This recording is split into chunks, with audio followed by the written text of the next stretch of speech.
So అట్లాగే సప్తగిరి గారు మీరు ఫ్రీ టైంలో ఏం చేస్తూ ఉంటారు? ఇన్స్టాగ్రామ్ మీమ్స్ ఇవన్నీ నిజంగా చెప్తున్నానంటే నాకు ఒక వన్స్ అపాయింట్ టైం నేను సప్తగిరి ఎక్స్ప్రెస్ ఎల్ఎల్బి ప్రేమకథ చేసి ఇంత సోషల్ మీడియా లేదు లేదు అప్పుడు నేను వీటిపైన అంతగా ఫోకస్ చేయలేదు.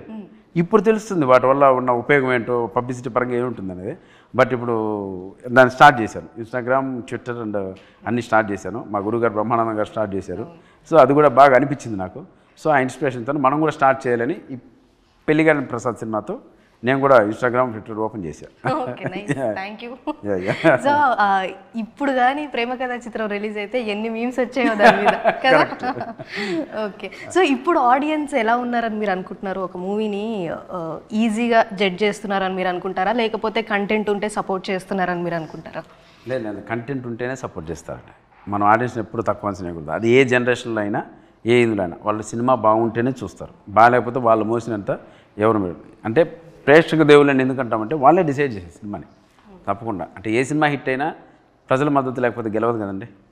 సో అది వాళ్ళు అంటే ఎన్నో సినిమాలు చూసేసి ఉంటారు. ఈ జనరేషన్, లాస్ట్ జనరేషన్ వీళ్ళందరూ కొత్త కథలు అంటే ఏముండవు. స్క్రీన్ ప్లే, కంటెంట్ ఎలా చెప్పారు, ఆ 2.5 hours మనల్ని ఎలా నడిపారు అనే దానిపైన ఆధారపడి ఉంటుంది. దాన్ని కరెక్ట్ జడ్జ్మెంట్ చేసేది ఆడియన్సే. సో డెఫినెట్గా సినిమా బాగుంటేనే ఆదరిస్తారు. మీరేమైనా అనుకుంటారా ఇట్లా సినిమాలో పర్టికులర్ జానర్ ఉంటే ఆడియన్స్ అట్రాక్ట్ అవుతారు, కామెడీ, రొమాన్స్, యాక్షన్ ఇట్లా ఉంటే మనం అట్రాక్ట్ చేసేయచ్చు జనాలని అని పర్టికులర్గా మీరు ఏదైనా అనుకుంటారా, నమ్ముతారా? అదే అట్లంతే ఉండదండి. ఆ సర్టన్ పీరియడ్లో ఇప్పుడు ఈ మధ్య అన్ని యాక్షన్ సినిమాలు అయిపోయినాయి. అన్ని యాక్షన్ సినిమాలు, హర్రర్ సినిమాలు, థ్రిల్లర్ సినిమాలు అయిపోయినాయి.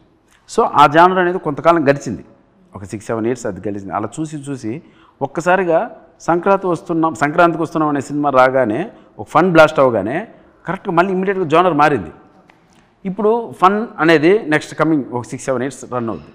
తర్వాత ఇంకొక జానర్కి ఎంటర్ అవుతారు. అలా అది సర్టన్ పీరియడ్, సర్టన్ జానర్ పనిచేస్తుంది.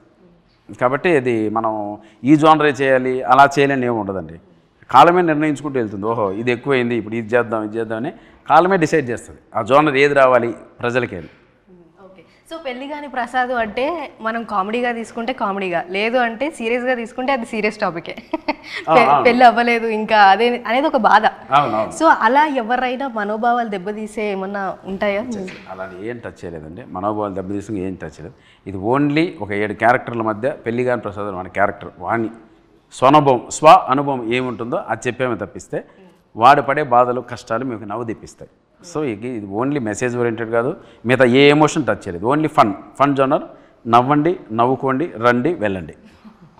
ఓకే, సో మీకు పర్టికులర్గా ఇంకేదైనా హీరోతో వర్క్ చేసి ఇట్లాంటి క్యారెక్టర్ రోల్ చేస్తే బాగుంటుందని మీకు ఏమైనా ఉందా? ఇంకా ఇప్పటివరకు మస్తు చేసేసినాను, ఈ హీరోతో చేస్తే బాగుంటుంది అని. లక్కీగా ఫస్ట్ సినిమానే నా జీవితాంతం గుర్తుండిపోయే ప్రేమకథ చిత్రం పడింది. అందులో ఇంకా అంత ఆ ఫన్ క్యారెక్టర్లో అంతకుమించి క్యారెక్టర్ నాకు దొరకదు. ఆ తర్వాత ఎన్నో చేశాను, అవి కూడా గుర్తున్నాయి. సో ప్రేమకథ చిత్రం నేను హీరోగా నేను బాగా హ్యాపీ ఫీల్ అయ్యేది. మీరే హీరో అనుకోవచ్చు. అలాగేలేండి, అది అంత హీరోగా అయితే సప్తగిరి ఎల్ఎల్బి నాకు బాగా ఇష్టం. అంటే ఇది కూడా నేను చేయగలిగాను అనేది.